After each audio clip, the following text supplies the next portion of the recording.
Today I'm going to take you through my Linocut printmaking process. My name is Nicole. I'm a Linocut artist based in Melbourne. The project that I'm going to work on with you is I'm planning to make a paper fortune teller, or I think in some places they're called cootie catchers.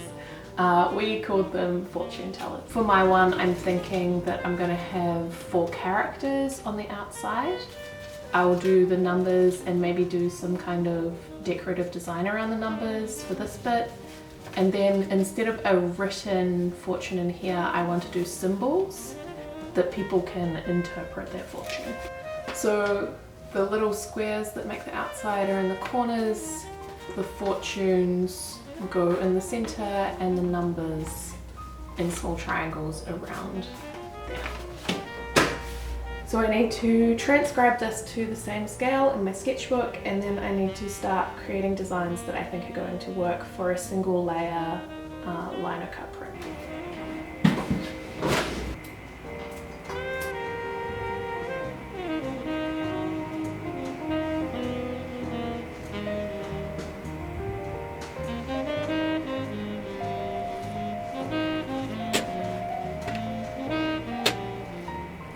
First up, we're going to probably do the characters on the outer corners, then we'll do the symbols, and then I need to work out some curly, pretty numbers that I can put into the number boxes.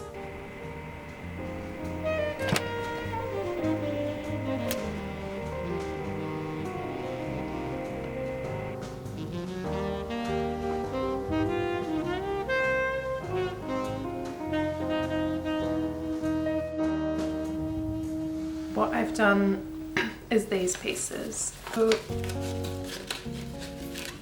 all of these face characters, they're face up. And I've got little arrows on the side here to tell myself which way the numbers need to be orientated to make sense. So they face away from each other. With the middle section, my symbols, they face up, so they're in opposition to this. So the top will be here, the bottom will be here in each of these, and they're kind of an odd shape, so I'm going to have to think a little bit about how I would like to design each of the images to fit within this triangle shape.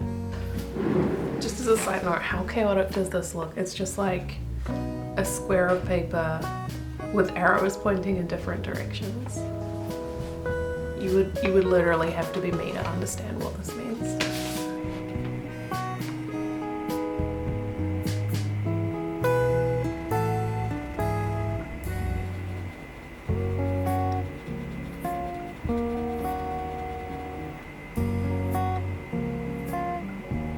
Next step is to cut out the lino. I have my grey standard lino Hessian backed. I have ordered a 30 by 30 centimeter square. I need to cut it down to an 18 by 18 centimeter square.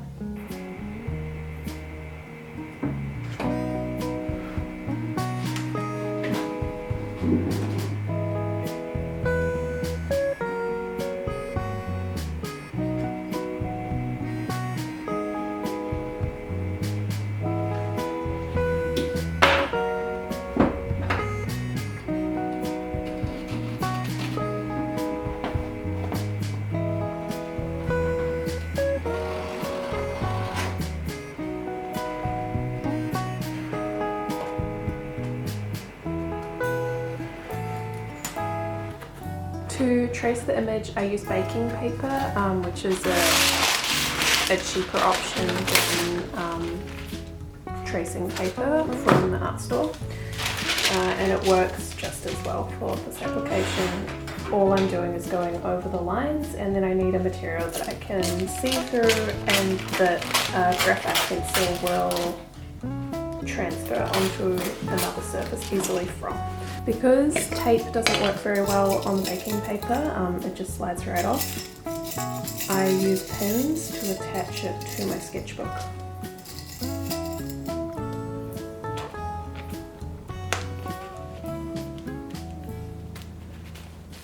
I know this punches some holes in my sketchbook pages and makes it look a little bit messier, but the The point of my sketchbook is to practice and plan work. It's not to have a pristine object. So I'm okay with that compromise. I like to mark out the right angle of each corner. This makes it a lot easier to place on the block when it comes time to transfer the image onto the lino block. The image I try and go from right to left because that makes it less smudgy. The graphite does get a little bit smudgy on this, but that's kind of the point of it. The point of it is that it moves off of this paper relatively easily and onto the lino when I'm ready to do that.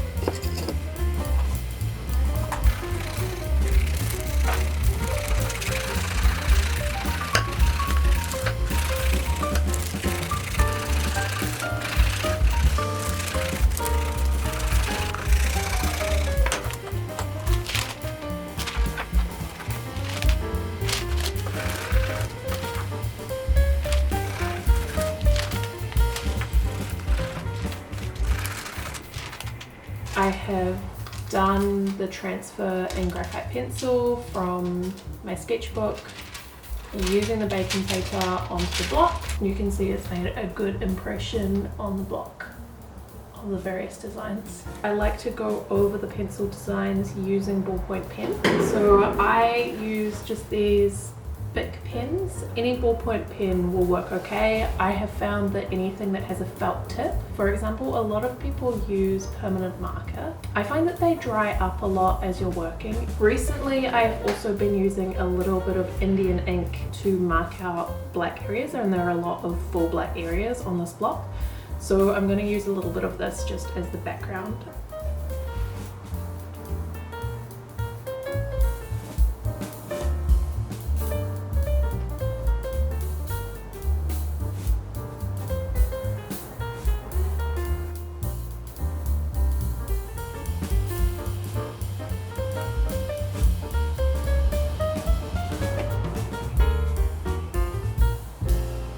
I am now done with transferring the image onto the block. Here it is. You might notice that I've changed some of the symbols in the middle. There are a few reasons for this. For example, I switched the snake that I had to a tooth. I didn't really like the scale of the snake, and I don't really think it fitted in with the other symbols properly. And so I thought that one looked better, and I liked it better as part of the series of symbols. I made the anchor more symmetrical. I swapped the star, which I think was too basic a symbol, and I didn't really like it as part of the set, for a moth. You'll notice that the numbers are backwards, so they've been mirrored to what they'll come out as when they print, and that's right. One note that I did want to make is that while I'm taking you through kind of the basics of carving a lino block from start to finish, from design through to printing, I do think that this design is quite a complex design to carve, and it's not beginner suitable. If you're a complete beginner with lino printmaking, I would suggest starting with some more simple forms. There are a few options. You could either do something looser that has more movement in the mark making, or something that's a bit bigger and doesn't have such tiny little pieces to carve out, because this will take quite a lot of precision, and it's certainly not something that I could have carved myself when I was starting out.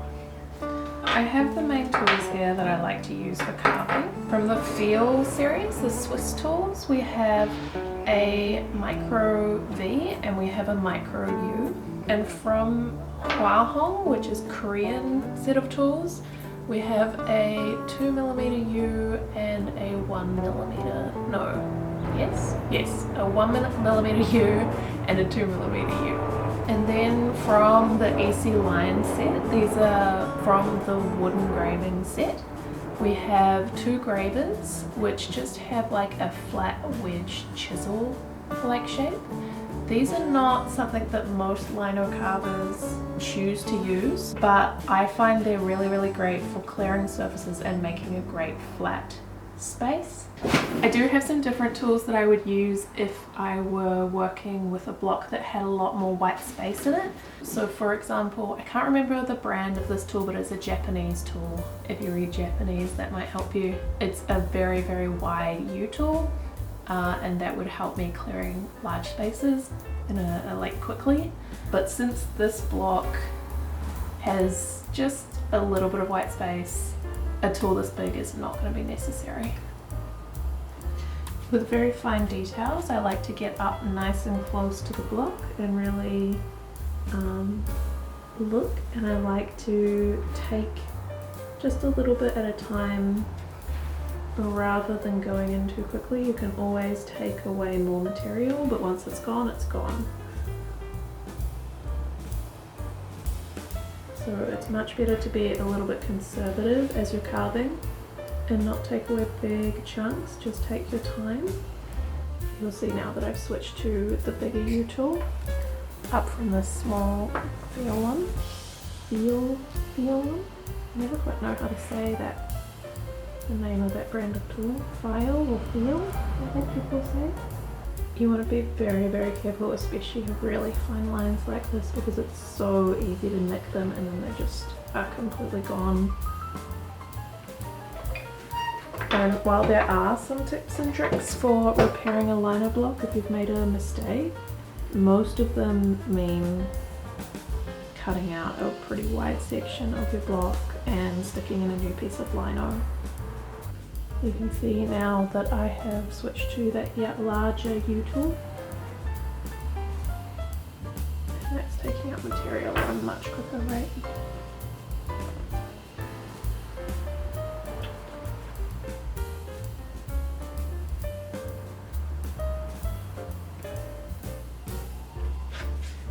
So that's mostly carved out. It could use a little bit of refining.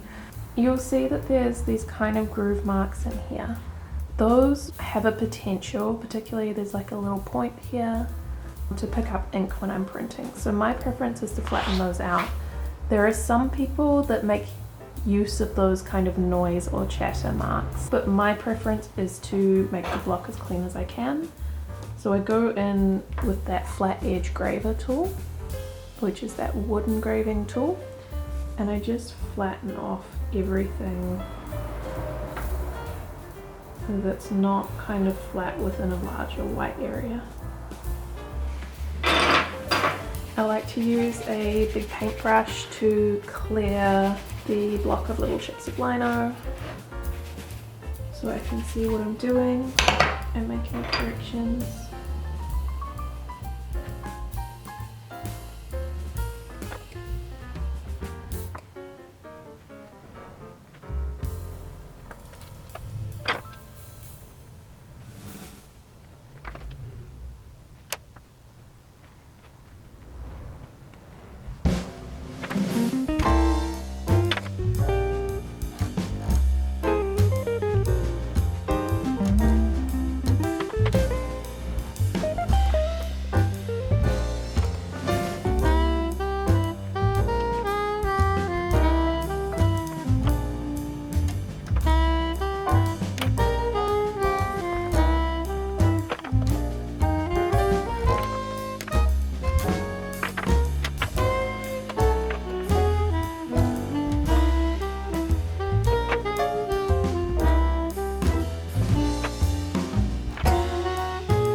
the block now.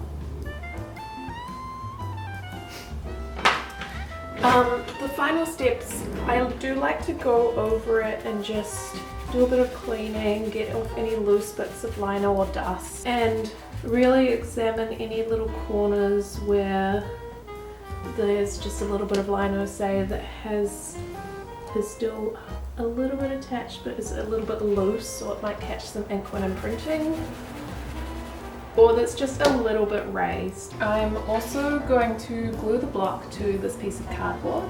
The reason for this is that it gives the block some level of rigidity, which makes it easier to print and keeps it flatter. Also, when I wash the block, if you get any water, particularly on the back, but also just generally on raw lino, it does have a tendency to warp and bend, so putting it on some cardboard helps minimize this. I will press it for at least an hour or two once I've glued it, just to allow that PVA glue to dry.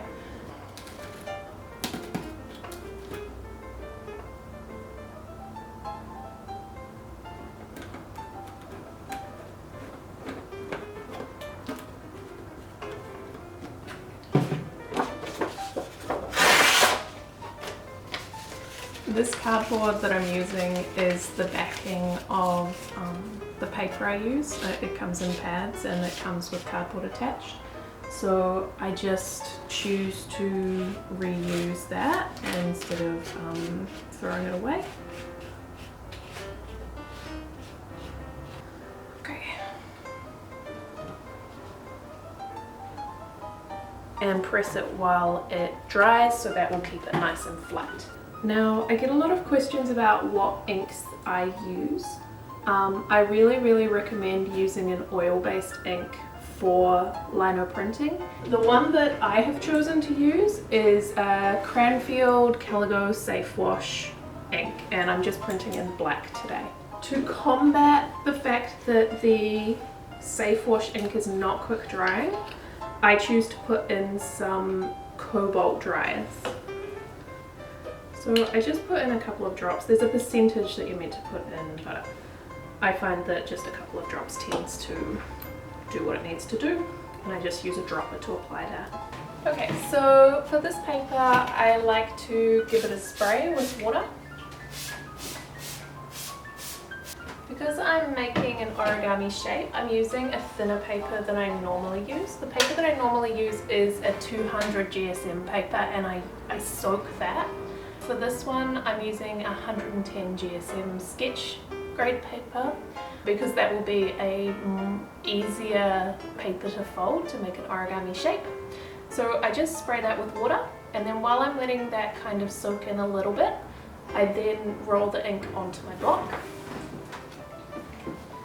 So for each new print, I pull a little bit more ink from the reserve of ink I have at the top of the rolling surface.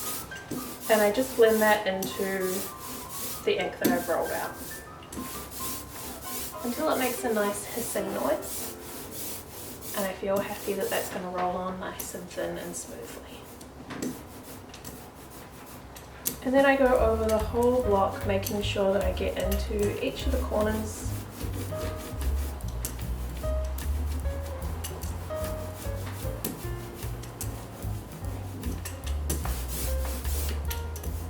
Doing a couple of rolls into fresh ink as I go.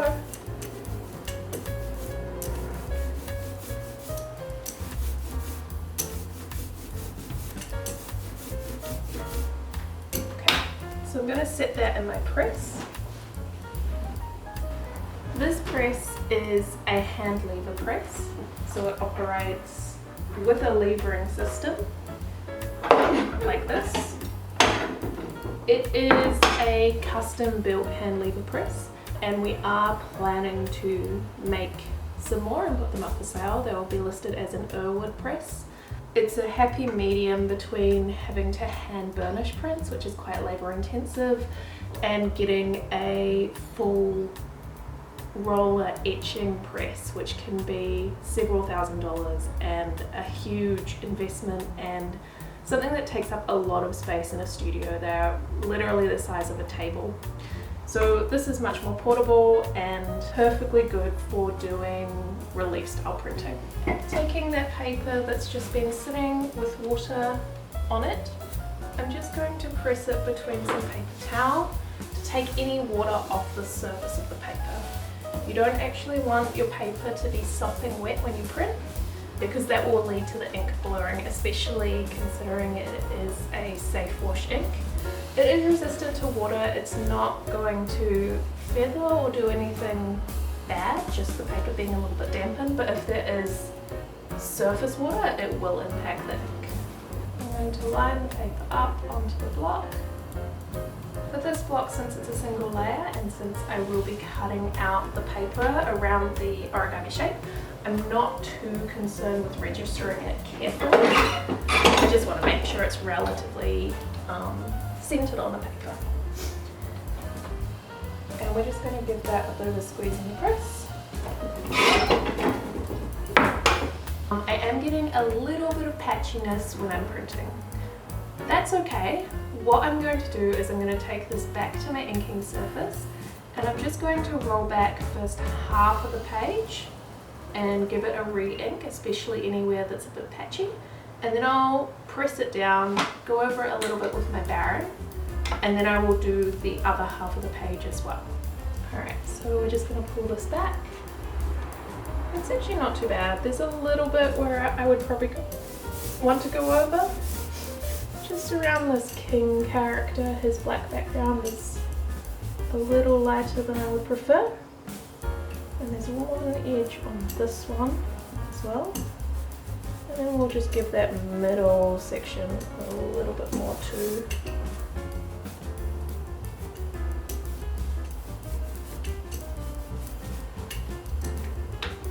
And we'll flip that back up, just being careful that it lines up again. We'll go over it with a Baron. And the main purpose of this is just to get the ink to adhere a little bit to the paper, so that when I lift up the other side, it's not going to move around too much. So we'll just go back into the other side. Now this side is a little patchier.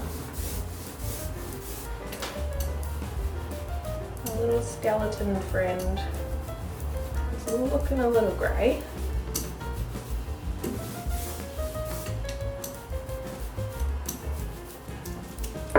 I've just made a little bit of an ink spot on the cardboard border and I'm just going to patch that up a little bit. Okay, I'm going to show you close up what I mean by the patchiness, just so you can see why I'm doing what I'm doing. You can see here there's just like white speckling, and ideally I want to get as crisp a black as I can. So we want to try and minimize that white speckling, so we're going to, in applying a little bit more ink, I'm hoping to get rid of that.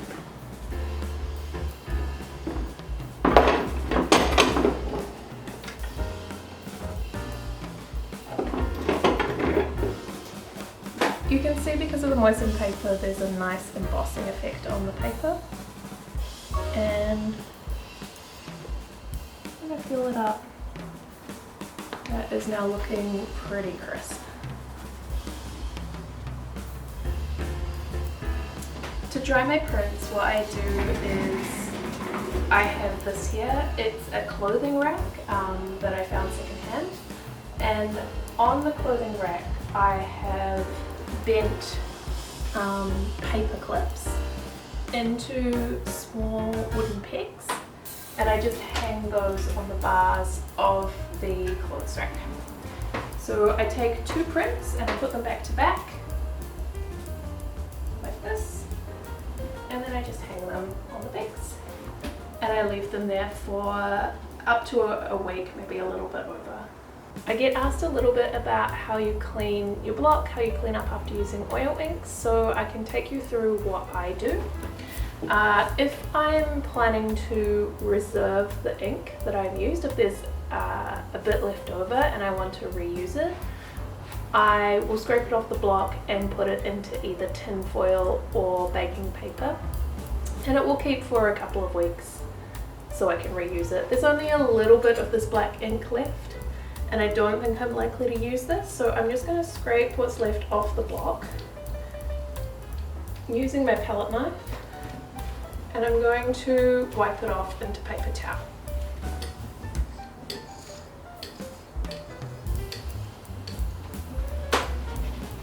I like to use a little bit of Jif cleaner, which is a grit cleaner. This isn't super necessary, but because I rest my glass up against the clean white walls, I prefer to try and get off as much ink as I can, and just water doesn't quite cut it.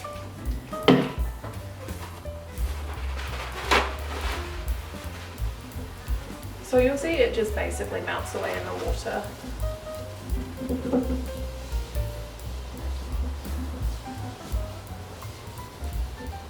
And the Jif just gets off any of those bits that are a little bit stickier.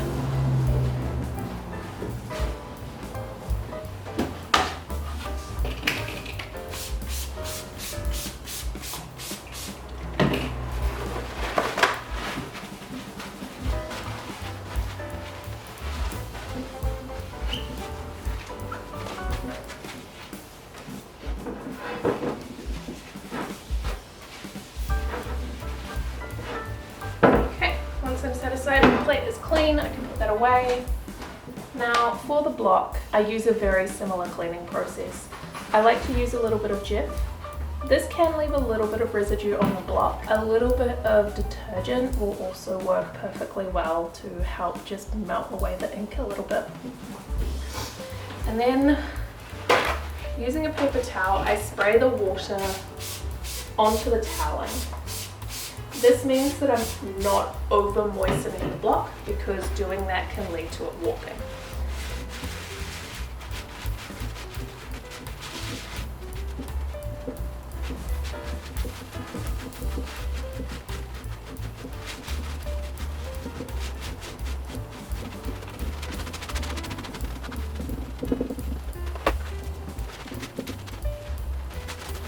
The block is largely clean now. There's a little bit of ink residue left, but I'm happy with that to be at that level.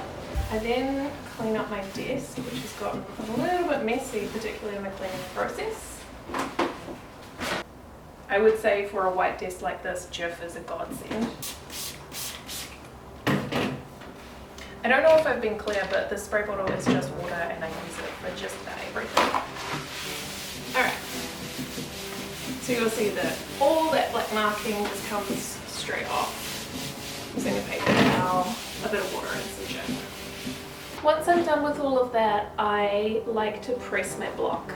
I keep all of the blocks that I'm currently using, so for my reduction prints, or if I have a block that I plan to print again in pretty short order, or just to maintain a block so that any moisture is dried and the block has some weight on it while it's happening, just to try and reduce any warping.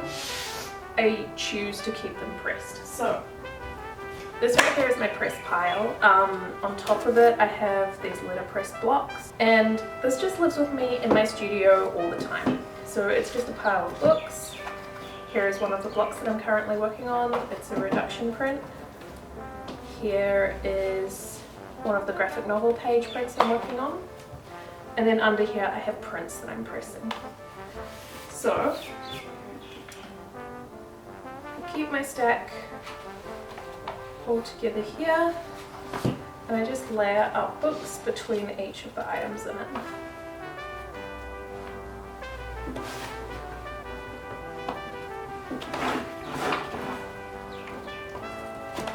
And this just floats around my studio. So I'm just going to leave those prints to dry for a couple of days. They stay on my clothes washing line, and they sit by the window to be in the warmth and the sunlight. I saw a big debate on one of the Facebook print groups I'm in recently, and they were arguing over whether oil inks dry through warm air, exposure to oxygen, or sunlight. Either way, my prints are sitting in a sunny, warm spot, so they should dry relatively quickly. I printed the fortune teller on Monday. It hung up for a few days drying, and it has been pressing underneath my pile of books for a couple of days. I've just processed one all the way through because the rest of them I was happy to leave drying for a little bit longer. So today I'm going to get out the print that I pressed. I'm going to cut out the fortune teller square and I'll fold it up and show you what it looks like all finished.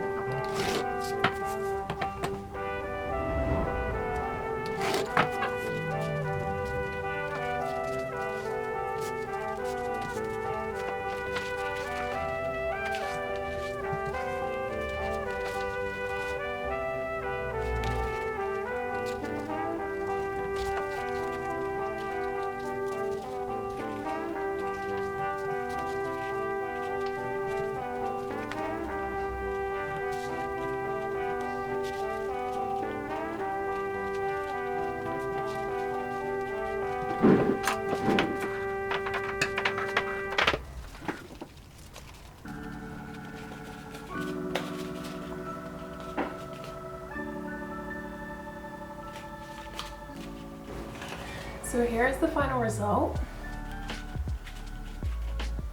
So if I were to play with you, I would get you to select one of the characters. So say you selected the king character, I would go K-I-N-G, and then I would get you to select one of these numbers. And you might go 2, so I'd go 1, 2. And then you would select another number. So say you selected 6. I'd then open this up, and number 6 is the swallow. My plan for these is I'm going to be sending them out as a Patreon reward for my March Pen Pal tier Patreons. I'm going to be sending them flat, and I will be making a little booklet that will both show people how to fold the fortune teller origami fold, and we'll have a little guide decoding the fortune telling symbols on the inside. So I'll make a guide using my typewriter, typing out some ideas for what each of these symbols might mean. So that is it for this project. Thank you so much for joining me for this video. I hope that you found it useful. If you have any questions, please leave me a comment down below and I'll do my best to answer them. If you enjoyed this video and would like more printmaking and Linocut content, please subscribe to my channel. I put out new videos weekly, usually on Wednesdays or Thursdays, and I will see you in the next video.